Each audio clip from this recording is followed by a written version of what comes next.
असली जो घटना है, असली जो कहानी है यहीं से शुरू होती है जब वो नया घर रेंट पे लेते हैं। तो दोस्तों, जब कविता के पिताजी ने आंखें खोली तो उन्होंने एक काले रंग का साया देखा जो कि उन पे बैठ के उनका गला दबा रहा था। नमस्कार दोस्तों। तो दोस्तों, स्वागत है आप सबका मेरे इस नए वीडियो में। तो दोस्तों, सबसे पहले आप सबको रक्षाबंधन की हार्दिक शुभकामनाएं। तो दोस्तों, जैसे कि आप जानते हैं कि मैंने अपना जो पुराना स्कूल था भारतीय विद्या मंदिर दोबारा से ज्वाइन किया है, और आपने मेरा पिछला व्लॉग देखा भी होगा जिसमें मैं फ़िज़िकल टीचर के साथ बच्चे लेके हीरानगर गया हुआ था और वहाँ का मैंने एक व्लॉग बनाया था जो कि आपने देखा है मेरे चैनल पे। तो दोस्तों, जब मैं भारतीय विद्या मंदिर में दोबारा ज्वाइन किया, आज 3 साल के बाद मैंने दोबारा ज्वाइन किया है, और बच्चे भी चेंज हो गए हैं और पुराने बच्चे भी कुछ थे और ज़्यादातर नए बच्चे थे। और उन सब ने जब कुछ बच्चों ने मेरा जब चैनल सब्सक्राइब किया, उनको पता लगा कि अनिल सर व्लॉगिंग करते हैं, तो उन्होंने चैनल सब्सक्राइब किया। तो उनमें से एक पुरानी बच्ची थी हमारे स्कूल में, उसने देखा कि मैं एक हॉरर वीडियोस भी डालता हूं, तो उसने अपनी एक स्टोरी जो उसके घर में हुई थी वो उसने मेरे साथ शेयर की है। लेकिन दोस्तों, मैं बच्ची का नाम नहीं बताऊंगा क्योंकि अगर मैं अभी उसी स्कूल में जॉब कर रहा हूं, अगर मैं बच्ची का नाम बताऊंगा तो सारे बच्चे उनसे पूछेंगे जो मेरा वीडियो देखेंगे ये। तो इसलिए उस बच्ची का नाम मैं कविता रखूँगा। कविता के नाम से मैं आगे स्टोरी बताता हूँ ताकि मुझे ये बताना ईजी हो जाएगा। तो चलिए दोस्तों, आज की जो स्टोरी है, जो घटना है, वो शुरू करते हैं। तो दोस्तों, कविता जो है अपने माता पिता और अपने भाई के साथ जम्मू में रहती हैं। बेसिकली जम्मू के नहीं हैं, ये जम्मू के बाहर के रहने वाले हैं। और कविता के चाचा जी भी हैं, चाची जी भी हैं, और साथ में दादी दादू भी हैं जो कि जम्मू से बाहर जो उनका घर है वहाँ रहते हैं। बिज़नेस के सिलसिले में कविता के पापा जम्मू में रहते हैं और उन्होंने एक छोटा सा घर रेंट पे ले रखा है जिसमें एक कमरा है, किचन है, बाथरूम है। तो दोस्तों, कविता के जो पिताजी हैं अपना बिज़नेस स्टैंड करने में लगे हुए थे और धीरे धीरे उनका बिज़नेस ठीक हो रहा था। तो बीच में कोविड शुरू हो गया, और आप सब जानते हैं कि जब कोरोना शुरू हुआ और उसमें लोगों के काम चले गए, बिज़नेस ठप हो गए, सब बहुत ज़्यादा परेशानियों का सामना करना पड़ा लोगों को। और ये सारी परेशानियां कविता के पिताजी को भी देखनी पड़ी। और इतना ही नहीं, इस बीच में कविता के पिताजी को एक फ़ोन आता है उनके कविता के चाचा जी का, यानी कि कविता के पापा के छोटे भाई का फ़ोन आता है, और वो बड़ी मुश्किल से बात कर रहे होते हैं क्योंकि उनकी तबीयत बहुत ज़्यादा ख़राब होती है। तो कुल मिला के बात ये होती है कि जो कविता के जो चाचा जी हैं उनको कोविड हो गया होता है, और जिसकी वजह से उनके जो लंग्स हैं वो काफ़ी हद तक डैमेज हो चुके होते हैं। और वो बड़ी मुश्किल से कविता के पापा को फ़ोन करते हैं और बताते हैं कि ऐसी सी बात है। और जो कविता के जो पापा हैं वो ये डिसाइड करते हैं कि वो वहाँ घर, जो उनका घर है, वहाँ पे जाएंगे और अपने भाई का इलाज करवाएंगे। तो दोस्तों, कविता के पापा जो हैं सारी तैयारी करते हैं, और कविता की जो मम्मी हैं अपने हस्बैंड का पूरा साथ देती हैं। वो भी उनको कहती हैं आपको वहाँ जाना चाहिए और भाई की हेल्प करनी चाहिए।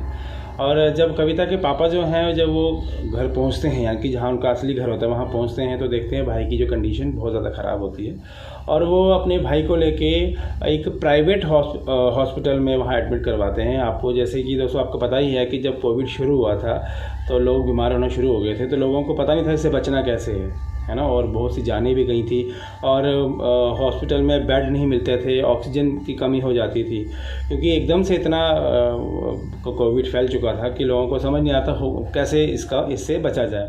तो दोस्तों, जैसे तैसे करके कविता के जो पिताजी हैं वो अपने भाई को एडमिट करवाते हैं और उनका इलाज शुरू होता है, और धीरे धीरे उनकी जो हालत में सुधार होना शुरू होता है। तो डॉक्टर्स भी कहते हैं कि अब इनकी जो हालत है वो पहले से बेटर है, तो सब राहत की सांस लेते हैं। उसके बाद दोस्तों, एक दिन क्या होता है कि जो कविता के पिताजी होते हैं और वो जब हॉस्पिटल से घर आते हैं रेस्ट करने के लिए, तो अचानक उनको कॉल आता है कि उनके भाई की डेथ हो चुकी है।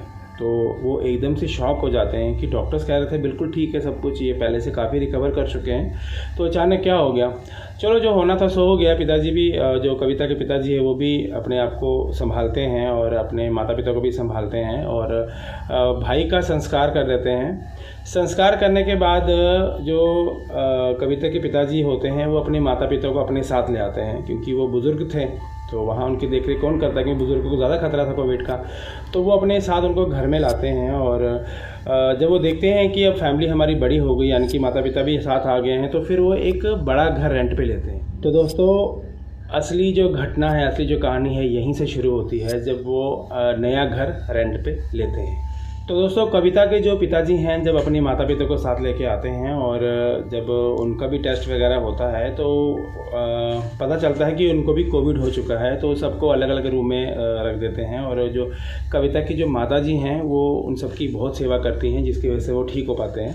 तो दोस्तों ऐसे ही दिन निकलते गए और एक दिन अचानक क्या हुआ, जो कविता के जो पिताजी हैं वो एक दिन सोए हुए थे और उनको अचानक ऐसा लगा कि उनके ऊपर कोई बैठ गया है और उनका गला ज़ोर से पकड़ लिया है। तो दोस्तों जब कविता के पिताजी ने आंखें खोली तो उन्होंने एक काले रंग का साया देखा जो कि उन पे बैठ के उनका गला दबा रहा था। शक्ल तो नहीं दिखी, साया दिखा ब्लैक कलर का।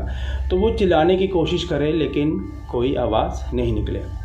तो दोस्तों दबाव इतना बढ़ चुका था कि कविता के पिताजी से उनकी आवाज़ नहीं निकल रही थी। तो इस बीच अचानक कविता की जो मम्मी हैं वो आ जाते हैं, वो देखते हैं कि कुछ न कुछ तो गड़बड़ है। वो समझ आते हैं कुछ न कुछ, तो क्योंकि उनको तो नज़र नहीं आ रहा था साया, तो वो समझ आते हैं कुछ न कुछ गड़बड़ है। वो क्या करते हैं, उनके अपने कविता के पिताजी के सिर पे हाथ रखते हैं और पाठ करना शुरू करते हैं। जैसे जैसे पाठ करना शुरू करते हैं तो उस जो पकड़ होती है उनके गले पे, जो जिस भी चीज़ ने उनको पकड़ा होता है वो धीरे धीरे पकड़ ढीली होना शुरू होती है और एक टाइम ऐसा आता है कि वो चीज़ गायब हो जाती है। तो दोस्तों ये घटना उन सबको बहुत डरा देती है, लेकिन ये जो कविता के माता पिता है बच्चों से शेयर नहीं करते हैं। बाद में तो खैर पता लग ही गया, पता लगा तो इसलिए उस बच्ची ने मेरे साथ बात शेयर की है। तो उस टाइम पे वो शेयर नहीं करते हैं क्योंकि इस माहौल भी थोड़ा ठीक नहीं चल रहा होता है, सारे दुखी होते हैं क्योंकि कुछ देर पहले ही भाई की डेथ हुई और घर भी शिफ्ट किया। और सबसे बड़ी बात है सेविंग जो थी उनके पास सारी ख़त्म हो चुकी थी। वो परेशान थे कि आगे सिस्टम हम घर का कैसे चलाएँगे। तो दोस्तों दिन ब दिन निकलते गए, एक रात फिर एक ऐसी घटना हुई।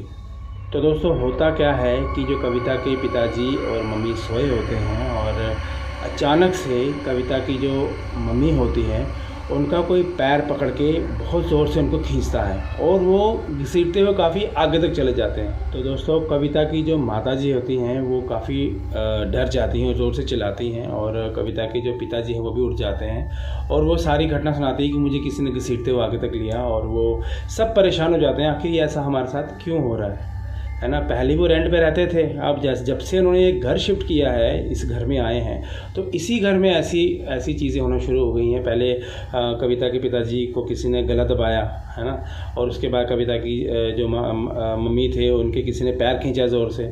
और कई बार कविता भी यही कहती थी कि उनको भी वहाँ किसी के होने का एहसास होता था। कभी वो पानी पीने जा रही है, ऐसा लगता है पीछे चल रहा है ना। तो ये सब चीज़ें घटनाएँ तब शुरू हुई जब वो उस घर में आए। तो दोस्तों जब इन लोगों ने तहकीकात की, सब ने पता करने की कोशिश की उस घर के बारे में, तो उसके बाद सच सामने आया। सच ये था कि उस घर में जो कोई रहती थी, एक्चुअली वहाँ पे उस घर में एक लेडी रहती थी, अकेली रहती थी, उसका आगे पीछे कोई नहीं था। तो उसकी वहाँ पे डेथ हो चुकी थी, उस लेडी की वहाँ पे डेथ हुई थी। असल में वही उन सबको परेशान कर रही थी। तो बस ये सारा माजरा था। जब उन सबको ये पता चला तो बहुत ज़्यादा घबरा गए और उन्होंने तुरंत वहाँ से शिफ्ट करना ही बेहतर समझा। तो आज दोस्तों वहाँ से उन्होंने शिफ्ट किया है और दूसरे घर में गए हैं। एरिया वही है, मतलब उस जगह का नाम मैं नहीं बताऊँगा, एरिया वही है, बस उन्होंने घर बदला है। और जब से उन्होंने घर बदला है तब से अब उनका बिज़नेस भी अच्छा हो चुका है और घर में सुख शांति है और सब बढ़िया चल रहा है। तो दोस्तों ये थी एक छोटी सी घटना जो एक बच्ची ने मेरे साथ शेयर की है। मैंने उसका नाम नहीं बताया, जगह का नाम नहीं बताया। तो अगर आपको ये स्टोरी अच्छी लगी हो तो वीडियो को लाइक करिएगा, शेयर करिएगा। और अगर आप भी ऐसी कोई घटना मेरे साथ शेयर करना चाहते हैं तो मैंने अपनी ईमेल एड्रेस नीचे दे रखा है और आप वो स्टोरी मेरे साथ शेयर कर सकते हैं। तो ठीक है दोस्तों, आज का वीडियो यहीं तक रखते हैं, मिलते हैं नेक्स्ट वीडियो में। तब तक के लिए जय हिंद।